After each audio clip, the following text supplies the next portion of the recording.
کمرہ جماعت کے آداب۔ نبی کریم صلی اللہ علیہ وآلہ وسلم نے فرمایا، علم حاصل کرنا ہر مسلمان پر فرض ہے۔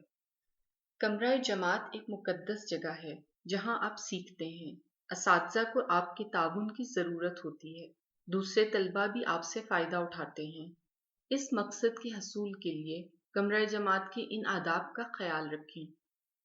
کمرہ جماعت میں وقت پر آئیں، جھوٹ نہ بولیں، بغیر معقول دلیل کے بحث سے گریز کریں۔ کمرہ جماعت میں شور و غل اور بد نظمی پھیلانے سے پرہیز کریں۔ دوسرے طالب علموں کے ساتھ تعاون کریں۔ استاد کے حکم کی تعمیل میں جلدی کریں۔ استاد کی بات غور سے سنیں۔ جب استاد بات کر رہا ہو تو اس دوران باہمی گفتگو نہ کریں۔ کسی سے کوئی چیز مت چھینیں۔ دوسروں کے ساتھ جھگڑا کرنے اور دھکم پیل سے اجتناب برتیں۔ آس پاس گند نہ پھینکیں۔